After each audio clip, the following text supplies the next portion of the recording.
can only develop.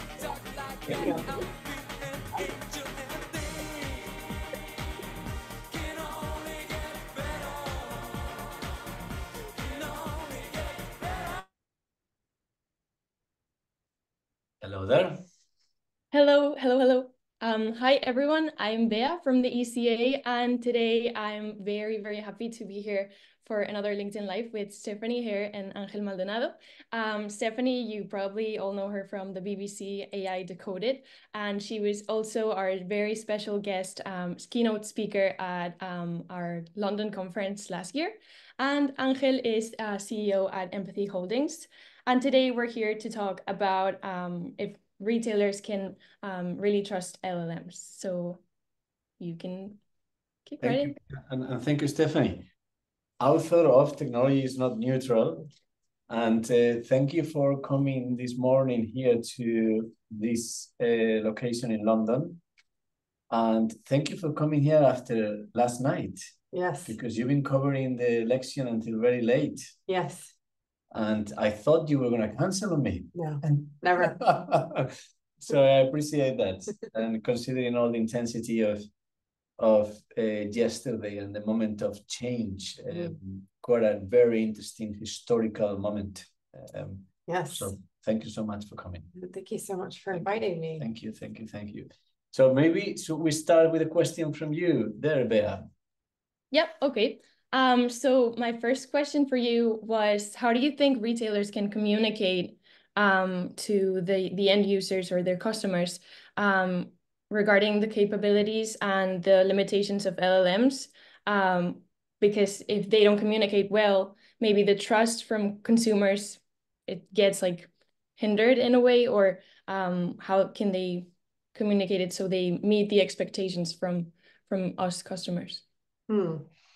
I think recognizing that everybody is on a journey with the generative AI at the moment and that we're all learning is going to be the sort of key beginning point. So communicating with customers, this is what we're doing with your data. This is how our LLM works. This is what it can do. This is what it can't do.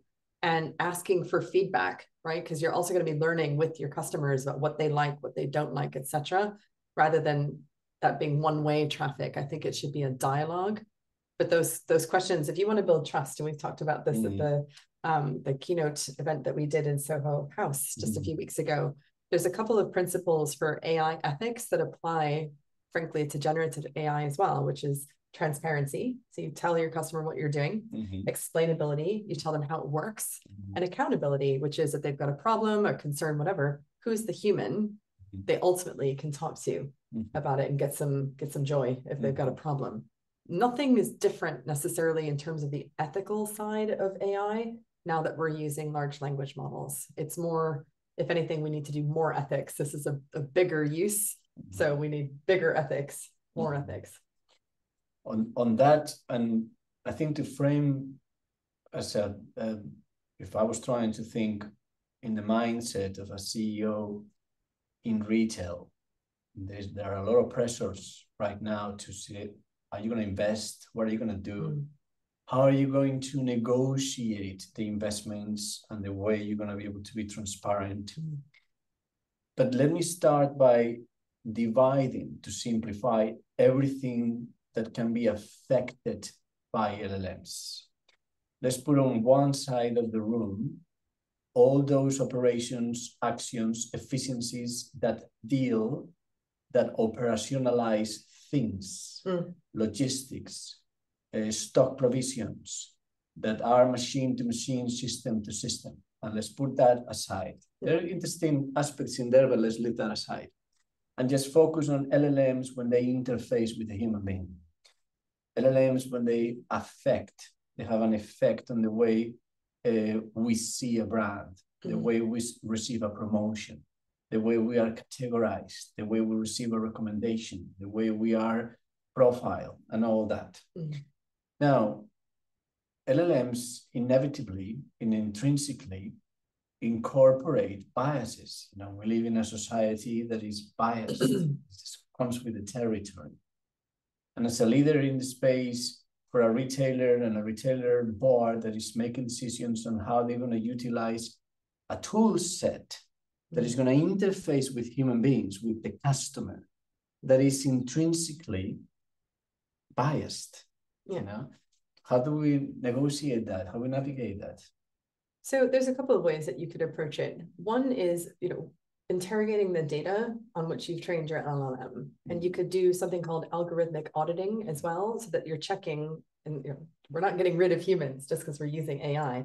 You're checking, are we getting the outputs that we would expect when we are having an interaction? Or is it saying things that we don't like the tone of, or that's weird, it's not recommending certain products to certain people that it should. So there's going to be, we're training. This is technology that I think a lot of people have said, and certainly National Cybersecurity Center in this country said is really in beta. So you don't want to be like LLMs, we can just buy it off the shelf, roll it out, good to go, forget about it. That's not where we are. It's like training your puppy. Yeah. You have to be on it, vigilant and watching. And the idea really is, the better the data set that you have, and the better algorithms you're using, or models in this case, hopefully you'll be getting better outputs, but you don't just trust that, you verify. So you're going to have to be, I think people maybe have underestimated, because we've been told, just use AI and we can automate everything and save money. Not in the initial stage. I think if anything, in the initial stage, people are going to have to be putting even more human attention on the models that they're using to make sure the outputs square and are correct. So I would view this probably the next several years really as a training puppy stage, right? Only then can you safely leave them at home for a few hours and then know that when you come back, they won't turn the place up. I think that's a key message, right? This is a beta collection of possible solutions that they are in beta, they are raw. This is this puppy that has great potential. And you have to make decisions on leveraging something that has that morphing early stage. Another angle that I think it's foundational as we make decisions on how to invest, how to endorse a company, a retailer with these qualities, is the very nature of business and the very nature of what a retailer is set out to do. A retailer is there to deliver profit to the stakeholders and the shareholders, and to also serve the community, and trying to combine those forces in a balanced manner. The point is that, we live in a neoliberal capital society per se. This is what it is, right? And consumers have made to believe that efficiencies or convenience equals a good experience. And so retailers also try to deliver efficiencies and convenience in that idea, that very thingified, if I may say, interpretation of what value is. So one concern I have, and I know it's very philosophical, one concern I have is, how can we make good decisions in the leverage of LLMs? How can we try to put in line the forces of capitalism and neoliberalism, the interpretation of efficiencies, while we respect the consumer, the individual, the subject, their subjective nature? At the end of the day, an LLM is going to make a decision. It's going to make a choice. It's going to drive something a certain way. It's going to catalog or group someone or towards something. And if our intent is exclusively to deliver to profit, it's very tempting to forget about all the sense of responsibility, of transparency, of explainability that you referred to before, right? In other words, is there a way of meeting growth and ethics? Is there a way of retailers to make those decisions and those investments to leverage LLMs, that they put in line, that they hold the forces of capitalism and try to respect the notion of the community, the notion of the individual, the notion of the subject? Yeah. Okay. So many thoughts. So first thing that I would say is, it's all going to be about the values that you're coding into your system, right? So one thing you could do that would be creating a new opportunity, potentially pointing customers towards different products, different services. So, check for your capitalism and growth model, but also doing the ethical side is, as a customer is integrating or interacting rather with a chatbot, for instance, you could be pointing them to more ethical or more sustainable, more climate-friendly options they might not necessarily know about. Like that's a chance for you as the consumer or the customer, if you're chatting with them and it says, hey, did you know that if you choose this, it's actually, there's like a greener option, for instance, there's a local option. Would you like that? Yeah. Just like when, sort of think about this, when you go to certain sandwich shops, I don't know if I should name one that I eat at frequently, but if you are trying to, for instance, train for a half marathon and you're watching your calorie intake, but you're also trying to choose what's most nutritious, it helps to have the calorie number, right? You get that transparency. Yeah. And then you're thinking, like, do I want that because it's fish, because that's the protein for my muscles, or do I want that because I actually need more salad? And you can see the ingredients. It's all incredibly explicit. And that makes you very empowered to make better choices. So that's like an example with food. So how could you do that where the person is going to be buying something from you and you're helping them align their purchase with their values and yours? Yes. Yeah. Right. So a lot of that at the moment is kind of off the table because we haven't figured out a way to make it explicit. But if you did, the person might be like, oh, when I want this delivered, it can come from, you know, an electric vehicle delivery, which John Lewis will do, for instance. And I've always take those. And it's kind of cool. You're like, yeah, I would love to be able to do that for any delivery. But also we need to think about even the use of LLMs themselves. There is a climate impact because they're really, really energy and water intensive. So one thing that's really cool that's coming out, there's a researcher at Hugging Face named Sasha Liccioni, Dr. Sasha Liccioni. And she is working on a platform reviewing model. So you would be able to say, I want to use the most energy efficient and water efficient LLM out there. How do I, and therefore build it with my own data so it's all protected. How do I get the 5-star energy and water, you know, rated model versus one that's like funded by, or, you know, powered by dirty fossil fuels and doesn't think about water. So this is from Hugging Face, and it's Dr. Sasha Liccioni. She's just started it. Sasha Liccioni. Yeah. So she was like, what if I could say like, oh, a 5-star rating, the model I'm using as a business. So as a consumer, I don't know how much that would affect you because you'd have to know that that's what the business is using for their LLM. And you can certainly push for that transparency. But I'm thinking about it right now from the capitalism business perspective. If I want to be, as a business, meeting my climate and sustainability objectives, and I want to also telegraph that to my consumers to say, when you're using our tech and you're shopping with us, FYI, we are using the most sustainable LLMs for you to have this experience. That's what I mean about making things explicit and transparent, and people can see it. And meanwhile, then on top of the model that you're using, you start coding in different options for people to choose so they can have that choice, and you get that data then back of what are people actually willing to do when they want to walk the walk on their values. This is what's really interesting and exciting to me about AI is it takes all of these things. We always talk about there's not enough data, we're going to run out of data. I see it from the opposite point of view, which is there's all this data out there that at the moment we don't capture. This is a chance for us to capture it and use it for good.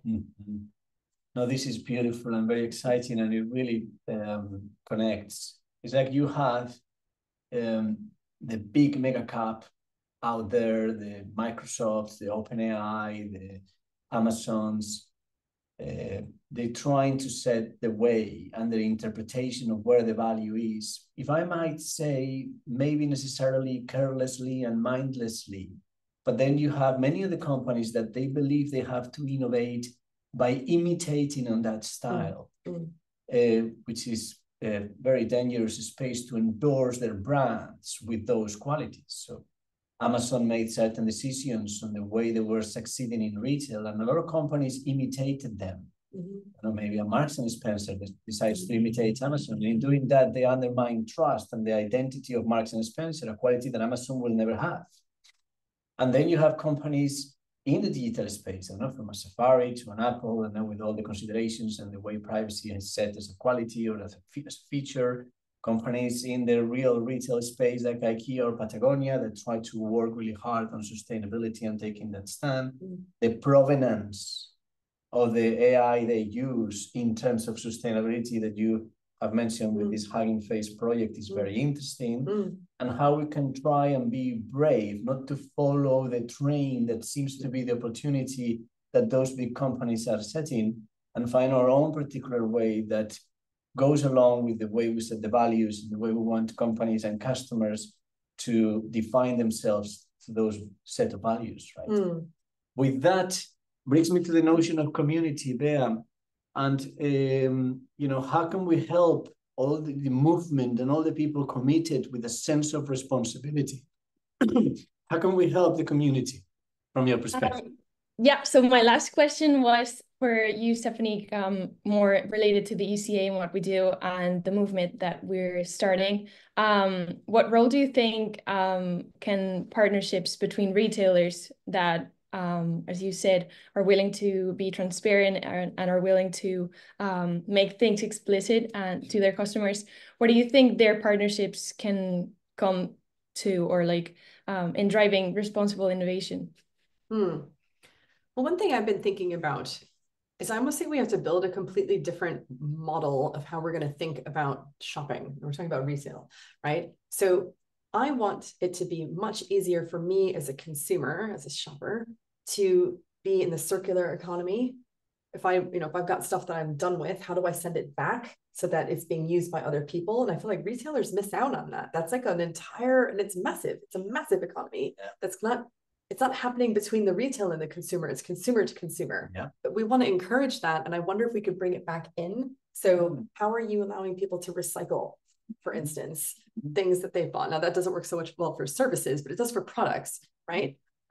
Anything that allows things to be greener or that helps me optimize my health, I think would be quite interesting. And also not feeling that you're doing it alone, but teaming up. Because I sometimes think people think that ethics has a cost and they don't want to be the first person to have to do it because then they have to pay the cost and they suffer. And then if it works, everybody gets to come in later. Yeah. If you actually found people who were like-minded, for instance, in an ethical commerce alliance, you would actually maybe come together and go, maybe we can't build Rome in a day, but let's build the first foundation. Let's pick a value that we all share and that we want to change. You know, this theme of this talk is all about things can only get better and change.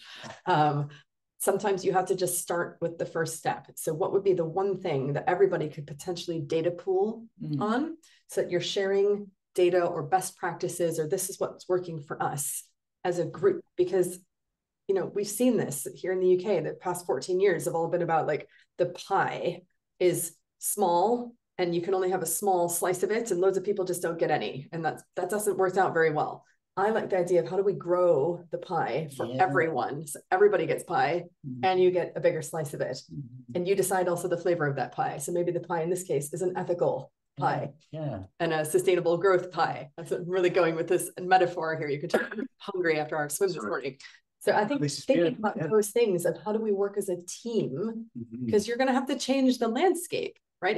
If we only go for profit maximization and shareholder value, that's how you end up with all of the problems that we've had. I mean, I need not spell them out to you here. I know that you all care about this stuff, but that model doesn't work anymore. So for the 21st century, we're going to have to rethink all of this. Yeah. I mean, you have IKEA doing incredible work in upcycle, Patagonia, Paloma World, Lovely Bikes, I don't know, tons of companies that are in the Ethical Alliance, but they do it independently. Yeah. Of course, you have a scenario where you could coordinate some of these efforts around the household and around the individual. And maybe in conjunction with government, because you start electing a bunch of Greens or more people who care about green issues. The Greens care about green issues. Big news on that, right? Exactly. They double their seats, the Greens here in the UK last night. Amazing. Yeah. So on that positive note, and with this green background here, so that's good. There is a sense of responsibility. There is the spirit of change, and things are getting better. And there are new territories and new spaces of collaboration and cooperation and community around the focus on sustainability, LLMs to be put in line with human values and relationships and relations brand communities. And that's very exciting. And it's a cause, and let's take a stand. So yes, thank you. Amen. Thank you. Thank you. Thank you, Stephanie.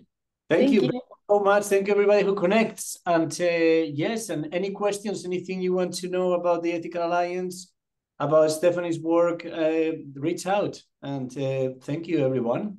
Have a beautiful Friday. Let me finish up with the music. Oh, yes. Yeah, that music. How is it called, that song? Things can only...